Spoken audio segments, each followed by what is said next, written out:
This is the Durable Dad Podcast. I'm your host, Tommy Geary. This show is going to give you the skills and tools you need to be a rock-solid man for your work, your community, and most importantly, your family.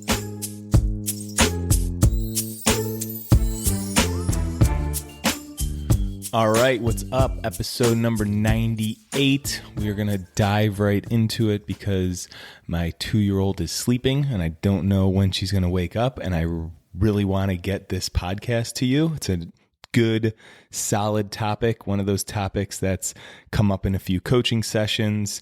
Brenda sent me an article related to this exact subject, and what that subject is the downside of being too positive. The article Brenda sent me was about toxic positivity. Right? So the downside of being too positive, I was talking to a guy that is making a move to a new town. It's not far away from the current town he lives in, but it's to a new town, and him and his wife were talking, and his wife was talking about how she's worried about the new schools and the kids' transition and leaving her group of friends and trying to make some new friends. She was concerned about her work because her work is a local business and not sure how it's going to work in the new community. So she was voicing these concerns. And on the other side, he's thinking, what are you talking about? Like, this is going to be great. And all he wanted to do was show her how all of those things that she is stressed about and concerned about are opportunities for positive things to happen. He wanted her to see the other side. And he was telling me that he's a glass half full kind of person. And when he gets into a topic like this with his wife, or a situation where she's stressed and concerned and all he can see is the positive outlook, he feels helpless because trying to talk her into the positive doesn't work. He said he went online and found some different moms groups, sent her links to it, or set up meetings with teachers at the school so they can get to know the school and be more familiar with it and take a tour, trying to fix her stress, her concern. And after those things don't work, sometimes we'll dig our heels in and hold our ground on our side, and we get frustrated because our wife can't see the other side. So why do we do this? Especially if it doesn't work. Why do we try so hard to make our wife feel better when she's stressed or concerned or has some worry?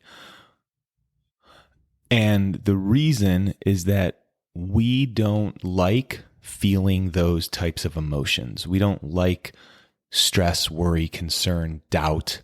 We don't like the feeling of helplessness. So we try to get the other person to feel better by painting a positive picture. And the problem is that it doesn't work. It doesn't help our wife feel better. If anything, it brings us further apart from our wife. And that's where this guy was at. He was done trying. He didn't want to just try to be positive anymore. He was aware that it wasn't working. It wasn't bringing them back together. What the hell else do I do? So this is his work. This is your work. You have to stop trying to change your wife's feelings and start to work on your capacity to feel your own negative emotions.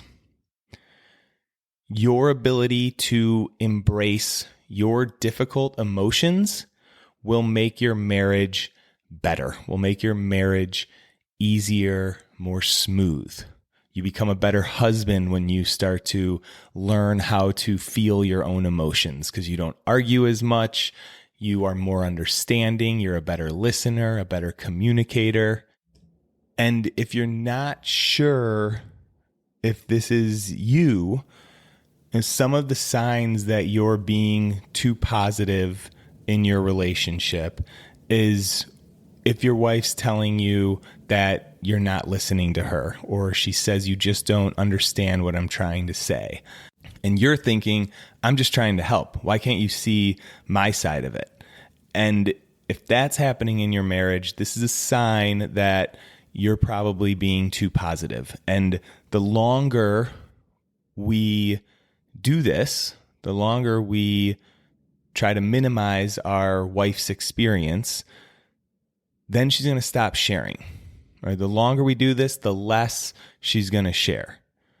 Right? She'll start saying, I'm fine, and things don't really feel fine. Right? You're emotionally aware enough that no, she's not really okay. There's something to figure out there, but the problem might be some of that over positivity. What you want to do to work on this, the first thing is you're going to ask yourself a few questions to bring some awareness to the emotions you're not comfortable with. So what emotions do you struggle to be around? When your wife's feeling a certain way or saying a certain thing, why is it hard for you to be around that? And then the next question is, what's your typical response?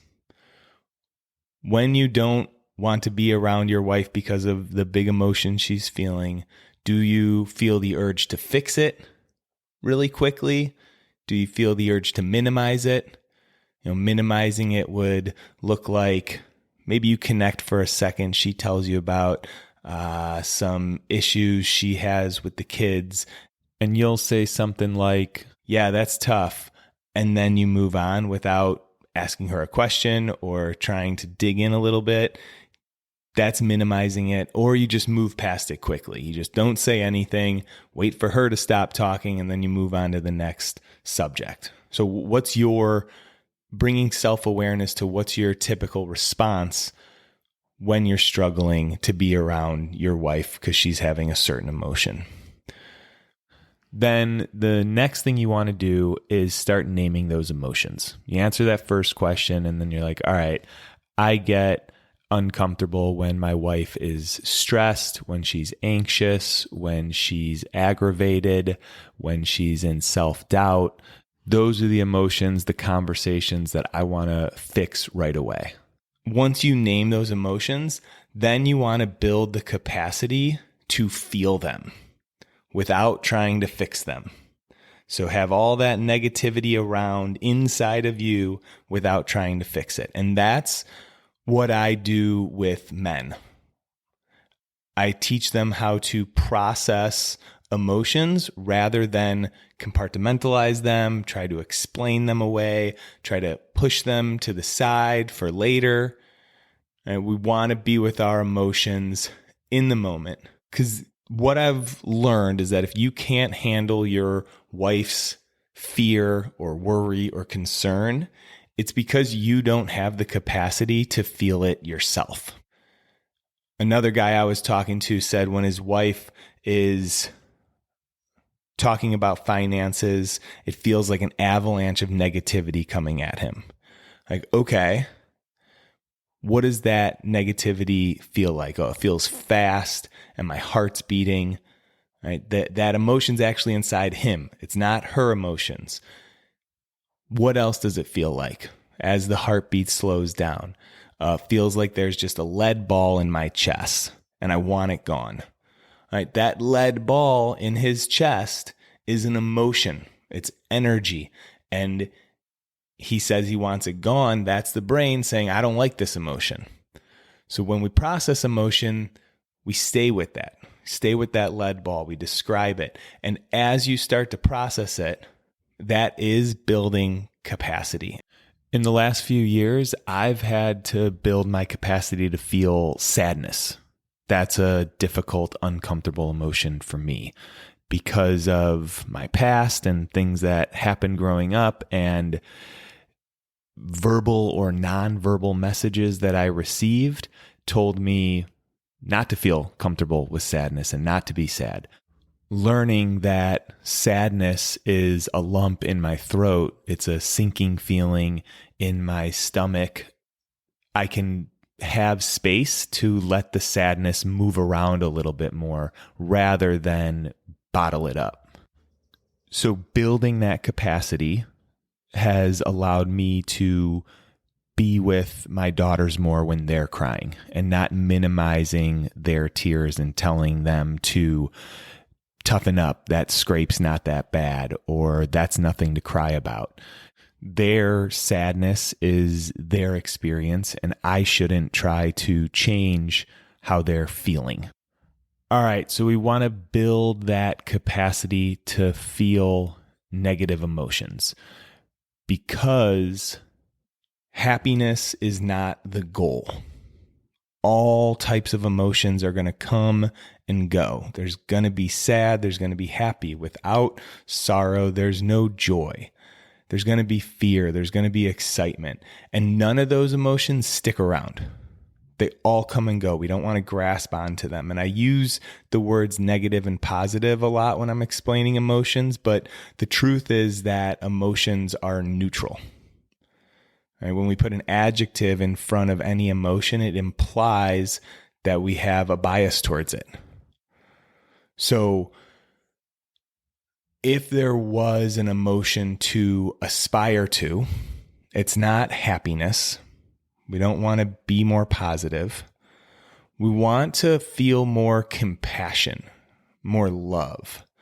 And the way that I think about those emotions is that they're very expansive.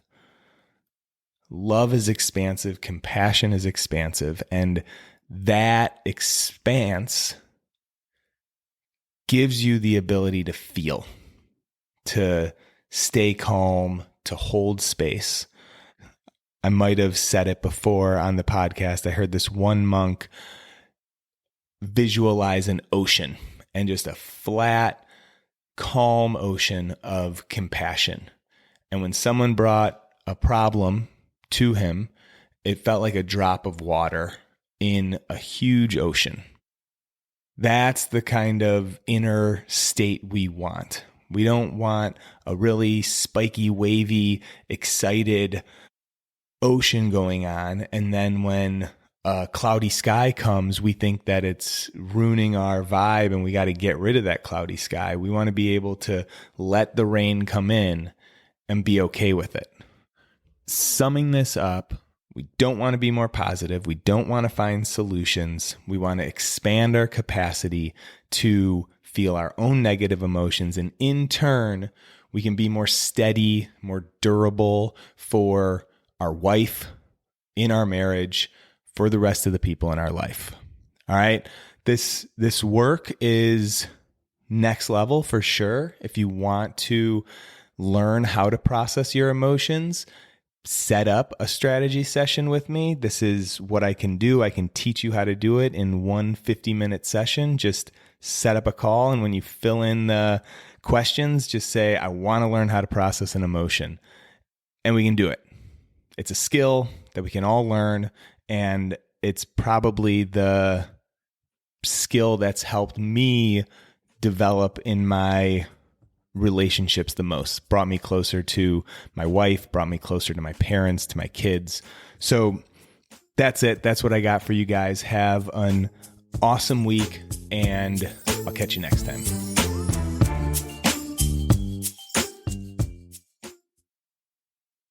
All right, before you take off, what is your big challenge for 2026? If you haven't decided yet, check out the next Grand Canyon trip, a 16-mile hike from the top of the canyon down to the Colorado River and back up. This is the kind of challenge that's going to push you into a higher gear. You're going to train, you're going to get in better shape, and you're going to check off a bucket list experience. So if you're wanting something to train for next year, a goal that's going to pull you out of the grind, this is it. We're assembling the team right now. All the details are on the website. Training starts in January. We hike in April. Check it out.